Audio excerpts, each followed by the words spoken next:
నేను ఈరోజు ఇంట్లో ఉండే పదార్థాలతోనే ఒక పొడి తయారు చేశానండి. ఇది షుగర్ ఉన్న వాళ్ళకు, నరాల వీక్నెస్, కాళ్ళు తిమ్మిర్లు, మంటలు ఉన్న వాళ్ళకు చాలా మంచిదంటండి. ఇది ఏం లేదండి, ఇది గుమ్మడి గింజలు, బాదం పలుకులు, నువ్వులు కలిపి చేశానండి. ఇవి విటమిన్స్ బాగా వస్తాయంటండి. ఇప్పుడు ఈ గుమ్మడి గింజలలో మెగ్నీషియం ఉంటుందంట, నువ్వులలో బాగా కాల్షియం ఉంటుంది, ఇంకా బాదం పలుకులలో విటమిన్ ఈ ఉంటుంది. ఇవి ఈ కాళ్ళ తిమ్మిర్లు దీనికి బాగా ఉపయోగపడతాయంటండి. ఇవి వైద్య నిపుణులు చెప్పిన మాటనే. ఇది పాలల్లో కలిపి తాగితే కొంచెం రిలీఫ్గా ఉంటుందంటండి. అందు గురించి చేసుకుంటున్నాను. ఇది ఇంతకుముందు కూడా చేశానండి, కొంచెం రిలీఫ్ అనిపించింది. ఇప్పుడు నేను మళ్ళీ కూడా చేసుకుంటున్నాను. ఎవరికైనా అవసరమైతే ఇవి చేసుకొని వాడండి. ఇదేం సైడ్ ఎఫెక్ట్స్ కాదు. ఇది మనము అన్నీ తినే పదార్థాలే కనుక ఏం ఇబ్బంది ఉండదండి. ఇవి ఇంకా చిన్నపిల్లలకు కూడా ఇవి బాగా లడ్డూల్లాగా చేసి పెడితే వాళ్ళకు కూడా చాలా బలం ఉంటుందండి. అందు గురించి నేను ఈరోజు చేసుకున్నానండి. ఇది ఎలా చేద్దామో చూద్దామండి. పొడి చేద్దామండి. ఈ పొడికి గుమ్మడి గింజలు తీసుకున్నాను, ఇంకా బాదం పలుకులు తీసుకున్నాను, నువ్వులు తీసుకున్నాను. ఇవి శుభ్రంగా బాగా వేయించుకొని పొడి చేసుకుందామండి. పొయ్యి అంటించి గిన్నె పెట్టుకున్నానండి. దీనిలోనే గుమ్మడి గింజలు వేసుకుంటున్నాను. అన్నీ విడివిడిగా వేయించుకుంటే కొంచెం బాగా వేగుతాయండి. సిమ్ మంట మీద పెట్టి ఇవి కొంచెం బాగా బ్రౌన్గా వేగేటట్టు వేయించుకోవాలండి. సిమ్లో పెట్టుకోవాలి.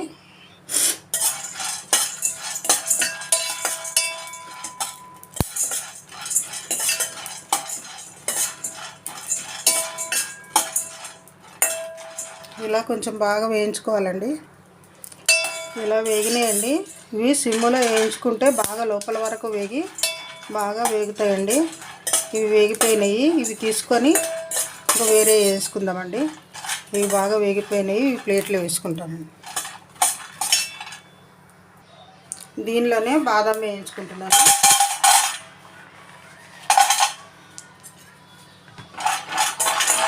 బాదం కూడా ఇలాగే సిమ్లో బాగా వేయించుకోవాలండి. బాదం కూడా ఇలా వేగినాయండి. ఇలా వేగితే చాలండి. ఇవి తీసేద్దాము.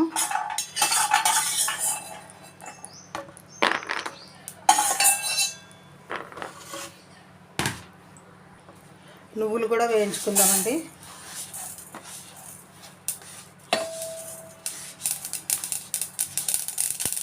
నువ్వులు ఊరికనే వేగిపోతాయండి. మంట తక్కువ చేసేసి వేయించుకోవాలండి. ఇవి ఊరికనే వేగిపోతాయి.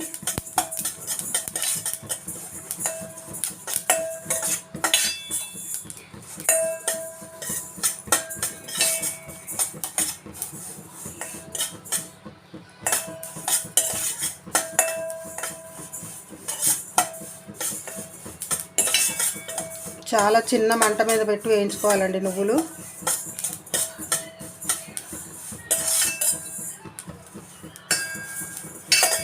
నువ్వులు వేగిపోయినాయండి.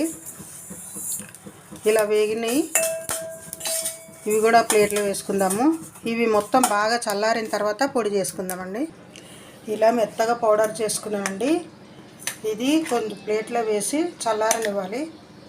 చల్లారిన తర్వాత జాడీలో వేసుకుందామండి. ఇది మొత్తం పూర్తిగా కొంచెం చల్లారాలి. ఇది చల్లారిందండి. ఇలా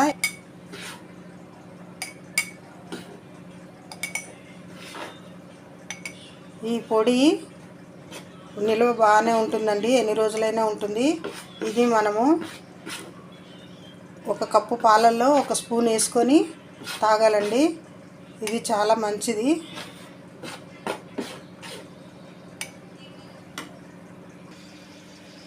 ఇలా జార్లో వేసుకున్న పొడి చాలా రోజులు నిలువ ఉంటుందండి. ఈ పొడి ఒక కప్పు పాలు వేడి చేసుకొని ఆ పాలల్లో వేసుకొని తాగాలండి. ఇది షుగర్ ఉన్న వాళ్ళకి, నరాల వీక్నెస్ ఉన్న వాళ్ళకి, కాళ్ళు తిమ్మిర్లు, మంటలు ఉన్న వాళ్ళకి చాలా ఉపయోగపడుతుందని వైద్య నిపుణులు చెప్పిన మాట అండి. ఇది చేసుకొని చూడండి. ఎవరికైనా అవసరం ఉంటే వాడితే తెలుస్తుందండి. ఇది సైడ్ ఎఫెక్ట్స్ ఏమి ఉండవంట. అన్నీ మనం ఇంట్లో వాడుకునే పదార్థాలే కనుక మనకేం ఇబ్బంది ఉండదండి. చిన్నపిల్లలకైతే ఇలాంటి వాటిల్లో ఇంకా కొంచెం పుచ్చగింజలు, పొద్దుతిరుగుడు గింజలు అవన్నీ వేసి బాగా లడ్డూల్లాగా చేసి పెడితే ఇంకా వాళ్ళకి చాలా బలమండి. ఇవి చేసుకోండి, బాగుంటుంది, తప్పక చేసుకోండి. ఈ వీడియో కనుక నచ్చితే లైక్ చేయండి, షేర్ చేయండి, సబ్స్క్రైబ్ చేయండి.